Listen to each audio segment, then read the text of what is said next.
Whether you agree with it or not, President Trump made it clear last night he thinks he's got a winning issue to use against Joe Biden. That the occasional violence and looting at the fringes of our protest or of the protest for racial justice are ushering in an era of lawlessness on American streets. Your vote will decide whether we protect law-abiding Americans or whether we give free rein to violent anarchists and agitators and criminals. In the face of left-wing anarchy and mayhem in Minneapolis, Chicago, and other cities, Joe Biden's campaign did not condemn it. They donated to it. If the Democrat Party wants to stand with anarchists, agitators, rioters, looters, and flag burners, that is up to them. But I, as your president, will not be a part of it. The Republican Party will remain the voice of the patriotic heroes who keep America safe and salute the American flag. How effective will that attack be, and how should the Biden-Harris ticket respond? For that, we turn to Michael Starr Hopkins. Michael is a Democratic strategist who served on the presidential campaigns of both Barack Obama and Hillary Clinton. Michael, the Republican convention made it patently clear that Trump thinks he has a winning issue on his law and order response to protests that are responding to police violence. And the reaction that I've seen from a lot of Biden supporters suggests a real fear that that approach might work. If this becomes a law and order campaign, or if that becomes a key issue in this campaign, how potentially dangerous is that for Joe Biden? You know, I think there's a difference between people not wanting to see protesters burn down stores in their neighborhood and people believing that Donald Trump is going to keep them safe. You know, Donald Trump is the president, and all of the events that are happening in terms of social justice and anger in the streets is happening under the Trump administration. So this idea that he can separate himself from it, I think, is a farce. Now, I think what you're seeing from the Biden campaign is empathy and sympathy, something that the White House has been lacking. And I think it's something that's going to resonate not just with voters in the African-American community, but I think it's really going to resonate with suburban women, a portion of the electorate that Democrats need to win back and that we won back in 2018. I mean, I agree with the spirit of what you're saying. And here's my concern. As odious as the scenes from Kenosha have been, of the shooting of James Blake and of the teenage wannabe militia guy killing protesters, and also being praised and coddled by the police, and those images are absolutely awful. Both of those things happened in settings of lawlessness. Blake wasn't cooperating with police, protesters and militia giving a sense of chaos on the streets. I think back to 1968, when the fear of chaos outweighed other concerns that were on the up for grabs in the election. It's not a great parallel for Democrats. Should there be more concern, I guess, that this could be seen as a support for lawlessness, or at least encouraging it?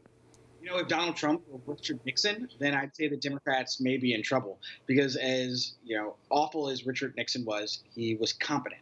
Donald Trump isn't competent, and so he's not going to instill confidence in the base or in the suburbs that he's going to be able to stop this. He instead has been fanning these flames and instigating and making it worse. And so I think what's beholden on the Biden campaign right now is to make the argument that they would lower the temperature, that while they can't condone the actions of some of these rioters, that they can speak to them in a way that the Trump campaign hasn't been able to, and frankly has been unwilling to do. And that's a fantastic point that you make there, Michael, that the president is really essentially fomenting this civil unrest, primarily so he can oppose it. I'm just wondering if that's a point that may be too subtle for much of the public. I think it's going to resonate really well.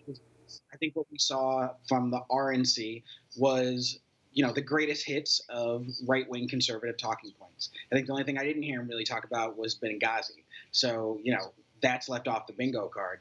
But what the Trump campaign is going to do is, rather than try to inspire the country, they're going to try to instill fear and instill this notion that brown and black people are coming to the suburbs to take what you have, to burn down your neighborhoods, to be aggressive.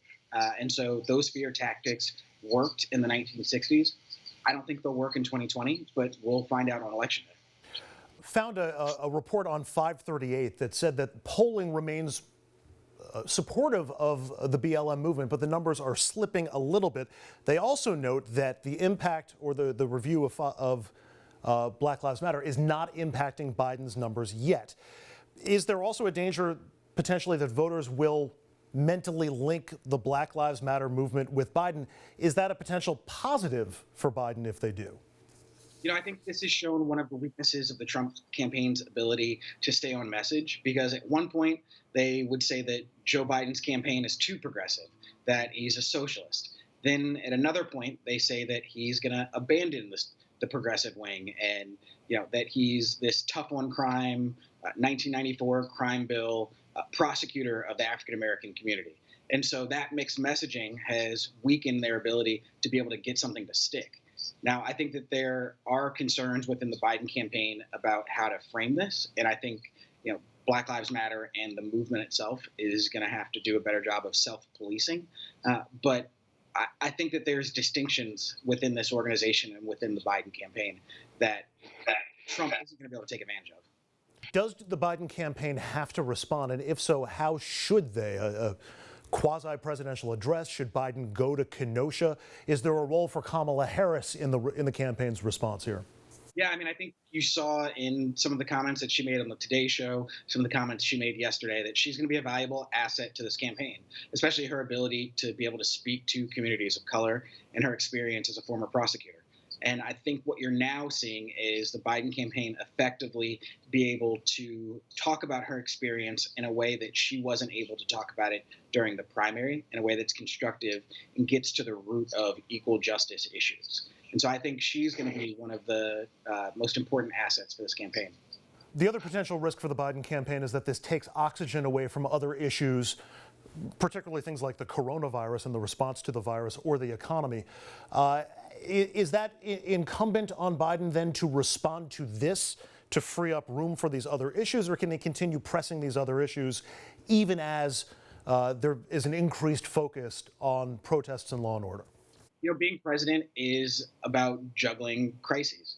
And what we're seeing right now is a president in Donald Trump that has failed at being able to handle a single crisis in coronavirus. Now, what the Biden campaign is going to need to do is not only talk about the 200,000+ Americans who aren't going to be sitting around the Thanksgiving table this year, but also be able to talk about restorative justice within the country and lowering the tensions. And so I think him being able to do that during this general election is going to show, much like it did for President Obama in 2008, during the economic crisis, stability and leadership. Finally, there's really every chance that we would see another Kenosha or several Kenoshas between now and November. How worried are you? How worried should the Biden campaign be of what the impact of that might potentially be? I think just as an American, we should all be worried about the impact of police violence and state-sanctioned violence against the African-American community. And I think it's something that we need leadership from the top on, and why it's so important that Vice President Biden, and Senator Harris speak directly to the emotions of the country. And we'll see how the president responds, but he has a history of inflaming tensions and inflaming racist sentiment rather than decreasing the tensions and speaking to our better angels. Michael Starr Hopkins, Democratic strategist, formerly with the Clinton and Obama campaigns. Michael, as always, really appreciate it. Thanks so much. And up next on RFL, the Lincoln that wasn't celebrated by Republicans this week. We talk a lot about the Lincoln Project on this show, a group of big-name Republicans specializing in ads that eviscerate President Trump. We're going to play you some of the spots after the break, and we'll also speak with a member of that group.